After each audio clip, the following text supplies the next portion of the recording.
Hello everyone, आज हम लोग केमिस्ट्री का चैप्टर 2 जिसका चैप्टर नेम है एटॉमिक स्ट्रक्चर को आज डिस्कस करेंगे। हम एटॉमिक स्ट्रक्चर में आज 3 टॉपिक कवर करेंगे। First general introduction, second Dalton atomic theory, third है हमारा टॉपिक डिस्कवरी ऑफ सब एटॉमिक पार्टिकल। अब हम लोग जानेंगे एटम क्या होता है। किसी भी मैटर का सबसे स्मॉलेस्ट यूनिट एटम होता है। All matter are composed a smallest unit of particle which called atom। किसी भी मैटर के स्मॉलेस्ट यूनिट को एटम बोलते हैं। यहाँ पर है ऑल मैटर। मैटर क्या है? एनीथिंग जिसके पास मास हो, वॉल्यूम ऑक्युपाई करता है। सबसे टाइनी पार्टिकल हमारे पास एटम होते हैं। एटम से मिलकर मॉलिक्यूल बनता है। अब हम जानेंगे डाल्टन एटॉमिक थ्योरी। अब हम लोग डाल्टन एटॉमिक थ्योरी को जानेंगे कि डाल्टन ने अपने एक थ्योरी के अकॉर्डिंग एटम को क्या बोले, उनका पोस्टुलेट क्या था। सबसे पहले हम थ्योरी थोड़ा देखते हैं। Dalton atomic theory although the origin of idea that matter is a composed of a small individual particle called atomio means individual मतलब होता है कि फर्दर और डिवाइड नहीं हो सकता है।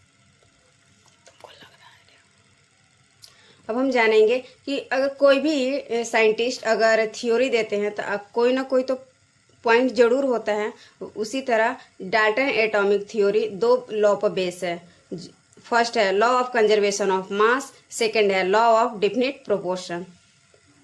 अब हम डाल्टन के 4 पोस्टुलेट थे डाल्टन एटॉमिक थ्योरी के according.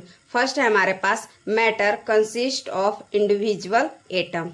Second all atom of a given element that identical property including mass atom of different element in mass। अगर एक एलिमेंट के सारे एटम आइडेंटिकल मास, शेप, साइज होते हैं और डिफरेंट एलिमेंट के डिफरेंट एटम और डिफरेंट मास होते हैं। अब हम थर्ड पोस्टुलेट को देखेंगे। थर्ड पोस्टुलेट में है कि कंपाउंड कैसे फॉर्म होता है, और जो कंपाउंड फॉर्म होने का क्राइटेरिया है वो लॉ ऑफ डेफिनिट प्रोपोर्शनल पर बेस होता है। जैसे कंपाउंड कैसे फॉर्म होता है, 2 एलिमेंट को मिलाकर कंपाउंड का फॉर्म होता है फिक्स रेशियो में, फिक्स प्रोपोर्शन में, तो वो हमारा लॉ ऑफ डेफिनिट प्रोपोर्शनल को एक्सप्लेन करता है। यहाँ पर हम लोग देखेंगे compound are form when atom और of element of different element combine in a fix ratio. Fourth देखेंगे केमिकल रिएक्शन में एटम का रीऑर्गेनाइजेशन होता है, neither be create nor be destroy. ये हमारा law of conservation of mass पर basis है। Chemical reaction involve reorganization of atom, these are neither be created nor be destroy in a chemical reaction. जो हमारे पास 4 postulate है और law of conservation of mass पर बेस है। अब हम लोग देखेंगे कि जो भी डाल्टन एटॉमिक थ्योरी के अकॉर्डिंग पोस्टुलेट दिया गया वो क्या लॉ ऑफ केमिकल कॉम्बिनेशन के सारे लॉ पर वैलिड होता है? नहीं। ये यहाँ पर देखेंगे हम लोग Dalton theory could explain the law of chemical combination, however it could not explain the law of gaseous volume. अब हम थर्ड टॉपिक की ओर चलेंगे, डिस्कवरी ऑफ सब एटॉमिक पार्टिकल।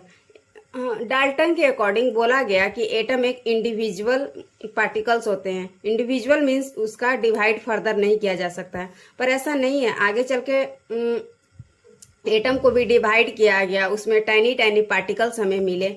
उस टाइनी पार्टिकल को हम लोग सब एटॉमिक पार्टिकल बोलते हैं। अब सब एटॉमिक पार्टिकल कहाँ पर प्रेजेंट होते हैं? सब एटॉमिक पार्टिकल एटम के इनसाइड में प्रेजेंट होते हैं। Sub particle which are present inside in an atom. Subatomic particle हमारे पास 3 होते हैं, इलेक्ट्रॉन, प्रोटॉन, न्यूट्रॉन। अब हम लोग जानेंगे कि इलेक्ट्रॉन की डिस्कवरी कैसे हुई थी। Electron discovered by the J Thomson with the help of cathode रे एक्सपेरिमेंट। ये हमारे पास कैथोड रे का डिस्चार्ज ट्यूब है। यहाँ पर हाई वोल्टेज लगा रहता है, हाई वोल्टेज की बैटरी लगी हुई रहती है। ये हमारा ग्लास ट्यूब है। यहाँ से होते हुए कैथोड रे होता है निगेटिव टर्मिनल, और इधर से हमारा है पॉजिटिव टर्मिनल एनोड। ये हमारे पास आगे ग्लास ट्यूब होते हुए हमारे पास वैक्यूम पंप है।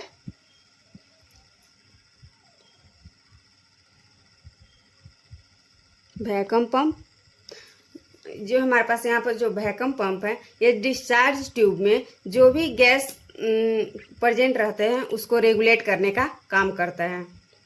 और यहाँ पर एनोड टर्मिनल के पास जिंक सल्फाइड का कोटिंग किया हुआ रहता है। कैथोड रे एनोड की तरफ मूव करता है तो यहाँ पे होल होता है, जिसकी वजह से कैथोड रे एकदम इसके क्रॉस करते हुए एनोड टर्मिनल के पास जाता है और जो जिंक सल्फाइड से कोटिंग किया हुआ रहता है उससे टकराते हुए हीटअप करता है तो हमें दिखाई पड़ता है। अब हम इसका थ्योरी थोड़ा देखेंगे।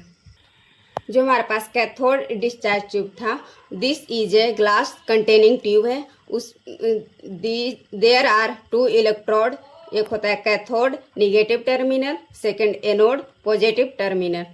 Gases are filled at very low pressure and regulate from vacuum pump. जो हमारे पास कैथोड रे एक्सपेरिमेंट होता है उसका 2 कंडीशन है, एक तो high voltage, second low pressure पे। अब हम प्रॉपर्टी जानेंगे कैथोड रे का।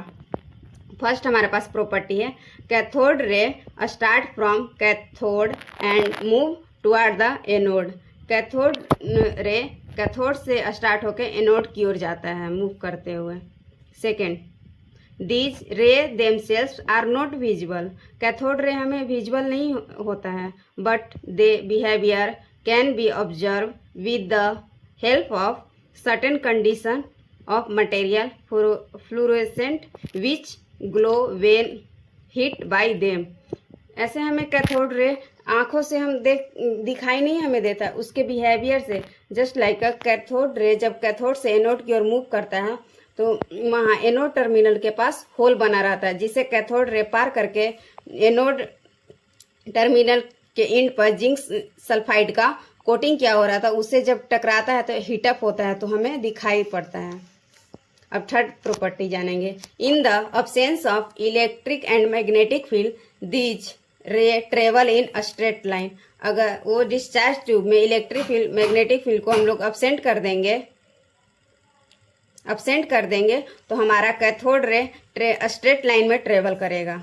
अब प्रॉपर्टी जानेंगे कैथोड रे का। In the presence of electric and magnetic field the behaviour of cathode ray similar to the expected from negatively charge particle, suggesting that the cathode ray consist of negatively charge particle called electron. ऐसे देखा गया है कि अगर discharge tube में electric field magnetic field को हम presence में कैथोड रे को मूव करवाते हैं तो ऐसा देखने को मिलता है कि उसका बिहेवियर चेंज होता है, just like a negative charge particle. अब हम फिफ्थ प्रॉपर्टी जानेंगे कैथोड रे का। द कैथोड रे don't depend upon the material of electrode and nature of gas present in the cathode ray tube में। जो cathode ray है वो depend ही नहीं करता है कि जो डिस्चार्ज ट्यूब है कैथोड का वो कि इलेक्ट्रोड किस मटेरियल का बना है, उसमें कौन सा गैस प्रेजेंट है, नहीं, किसी वह चीज़ पर डिपेंड नहीं करता है कैथोड रे। अब हम चार्ज टू मास रेशियो देखेंगे इलेक्ट्रॉन का। चार्ज टू मास रेशियो को हम लिखते हैं E/m। E/m को हम दूसरे नाम से भी जानते हैं specific charge of electron. E/m value for electron calculate किए थे J Thomson.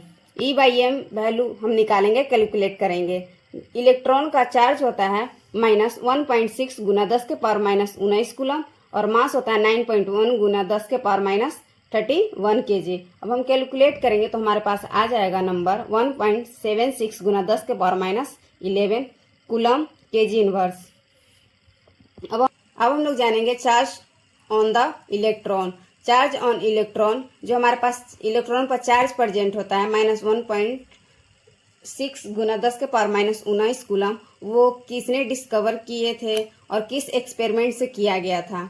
R.A. Millikan's device a method known as oil drop experiment to determine the charge on the electron. ये वाइल ड्रॉप एक्सपेरिमेंट के through इसे निकाला गया था कि electron पर कितने चार्ज होते हैं, R.A. मिल्कन के थ्रू। माइनस 1.6 गुना 10 के पावर माइनस 19 कूलम इलेक्ट्रॉन का चार्ज होता है और मास होता है इलेक्ट्रॉन का 9.1 गुने 10 के power minus 31 kg। Thank you.